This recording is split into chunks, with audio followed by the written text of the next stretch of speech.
Hi, it's Andy here from Open Road Scotland. I'm going to give you a demonstration today on one of our luxury 4-berth Volkswagen camper vans. So we're going to do exterior features first, and walking around the vehicle, the first thing we come to on the passenger side is your fuel fill-up point. And with all these vans, it's diesel fuel. You will open the passenger door. That will allow you to access the diesel fill-up point. The black diesel cap here is the one that you want to remove. Remove that and fill it up. Ignore the blue cap below that. That's for a product called AdBlue. The vehicle will be full of that before you pick it up. You'll get the vehicle full of diesel, and we ask you to return it the same way with a full tank. So, moving up to the back end of the passenger side, we've got another cap here. It's clearly marked water only, and this is where you fill up your fresh water tank. Okay, the water tank holds 80 litres. We provide you with a hose pipe for the van.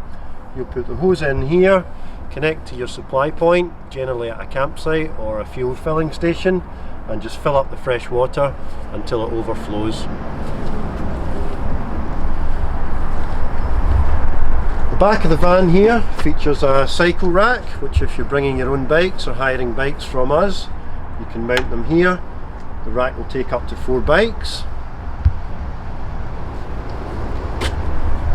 At the back also you'll see the sign here for LPG, which is your liquid petroleum gas. Your LPG you need for cooking inside the van, for your stove and for your little grill. And when you want to switch that gas bottle on or off, you access that through the rear of the van. We have the gas locker here, which we open up. Inside is your gas bottle. To switch the gas on, you turn the valve on the top anti-clockwise, and then replace the gas locker door. Now, the most important thing to say about the gas is that you should always switch it off when you're driving, so preferably as well at night time. If you finish cooking and using the stove, always switch the gas off at the bottom.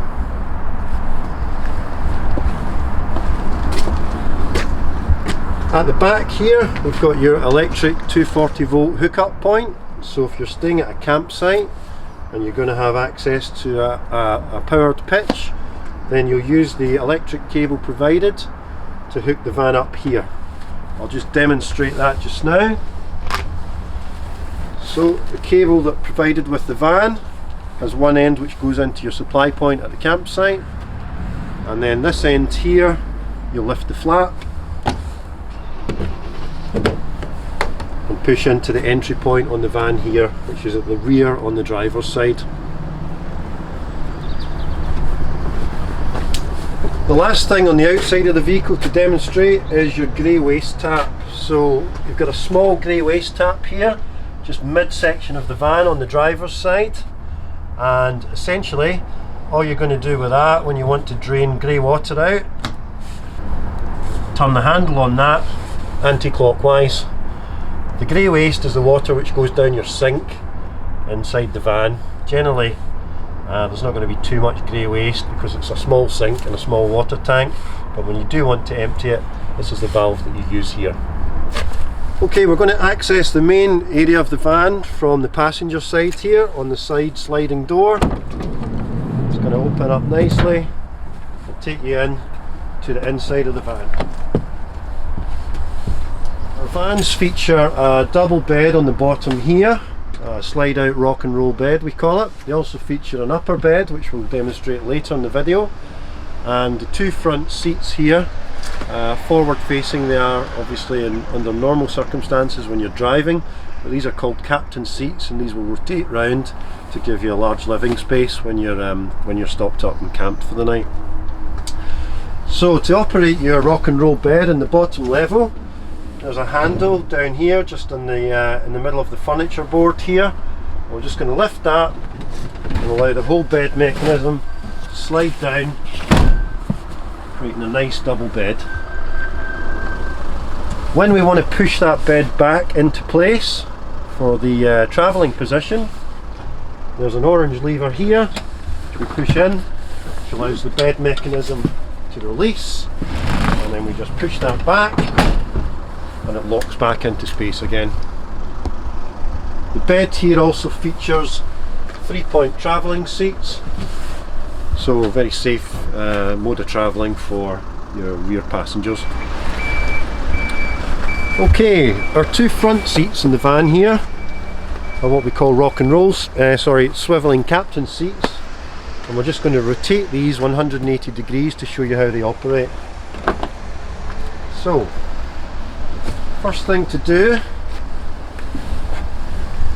is slide the seat forward so it's clear of the door column here, and then there's a second lever at the base of the seat which allows these seats to rotate right round 180 degrees.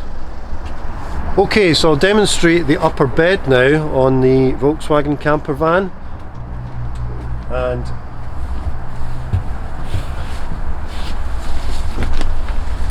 the elevating roof can be used either to create an extra space inside the van if there's 2 of you, just for standing and for moving around, or it features a second bed there if there's more than 2 people, and you can have 2 people sleeping up in the top section. So we have 2 securing straps in the interior of the van, which we're going to remove to allow the roof mechanism to push up.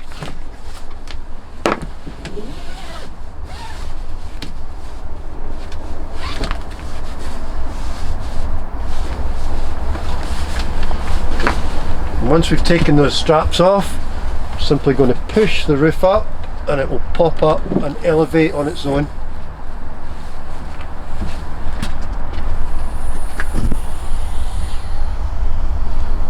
So at the moment I'm standing with the bedboard raised. As you can see, I can stand with my full height. I can move around the van.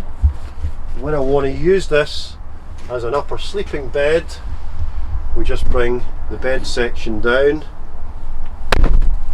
and it creates essentially a double tent bed in the roof of the van.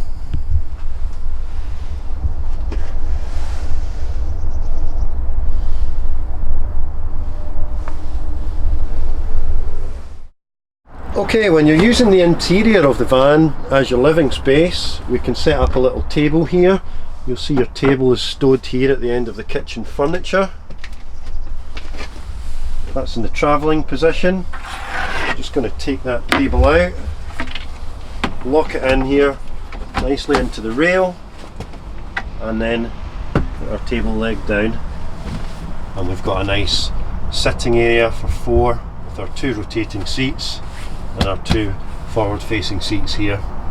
Our kitchen area, as you can see here, features a 2-ring gas hob. Underneath, a gas oven and grill.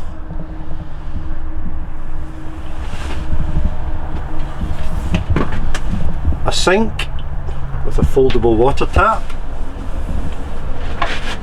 and just down here a 50 litre 12-volt fridge.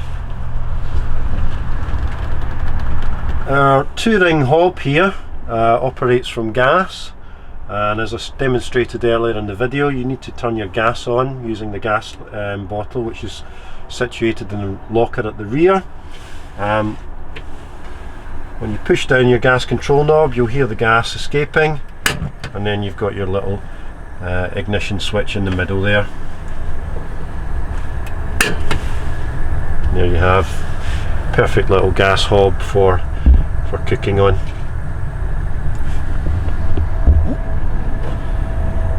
The second gas appliance which we've got here is our grill. You've seen a little grill tray here. We've got the grill to the right,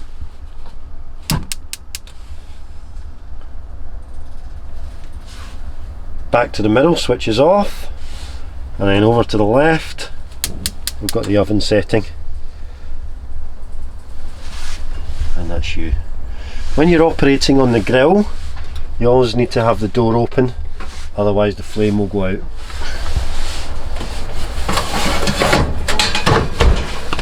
Our sink and our fridge both work off the 12-volt battery, because we need the battery on to operate the water pump, and we also need the battery on to operate our fridge here.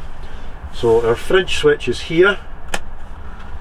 We press this on, the little indication light will come on to show that the fridge is running. For our pump here, we're going to put our 12-volt supply point on here, and then we're going to switch the water pump on using this button here with the tap symbol. That's then going to allow us to run water through the sink.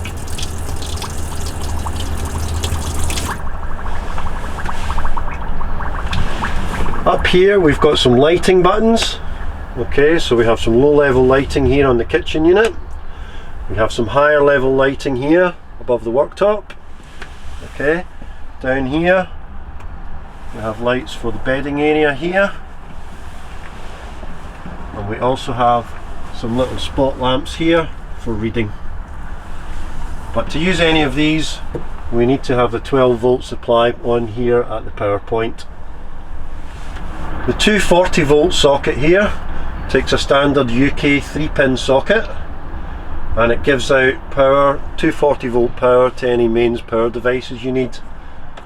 The only caveat to that is that to get 240-volt power you need to have a mains supply at a hookup point at a campsite. Otherwise everything runs off the 12-volt battery. Your lights, your power, your water pump. You'll only get 240 volts if you're hooked up at a campsite. Okay, the last feature on the kitchen worktop unit here is our Eberspacher diesel heater. Okay, so that's an essential feature, particularly in winter in Scotland. So you're going to want to have some heat in the van, and when you want to switch the heating on, you're going to use this button here in the top right hand section. Press that on, the green light will illuminate and the diesel heater will go through its startup sequence. Okay, temperature can be adjusted up and down using the arrows on the right here, and operating temperature normally takes about 10 or 15 minutes to get up to complete operating and running temperature. Okay, L here is for leisure battery, and the indicator there tells you how much charge you have, in this case around about 50%. V is for vehicle battery. Again, the indicator here shows you how much charge you have, and again around about 50%. Both of the batteries recharge as you drive, and the leisure battery recharges when you're hooked up at a campsite. If you want to check your freshwater level, use this button here, and again the indicator will tell you. Again, we have around about 50% in this case. Now, to bring the roof down, first of all we're going to bring the actual bedboard down itself first, simply by pulling that down.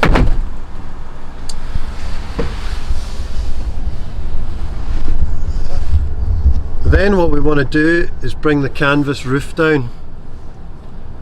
Now there's two handles on the top of the roof, and we're simply going to take both those handles and then start to lower the roof gently down.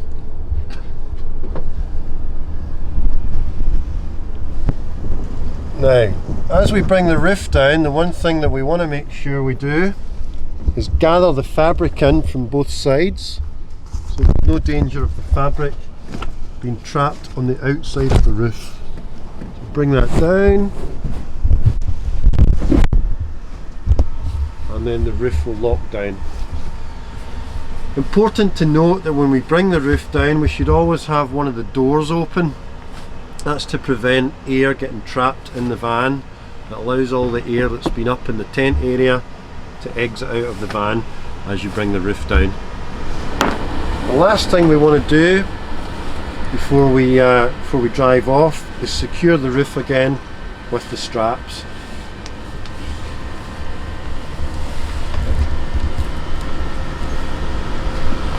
So you'll see the strap hook points quite clearly.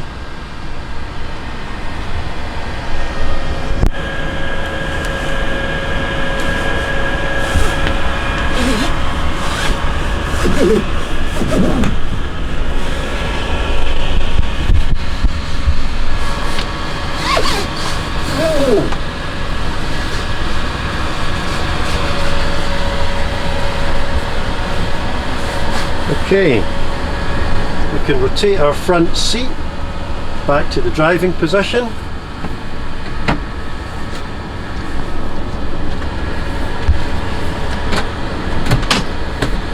Bring it back, and that's us, ready to go again.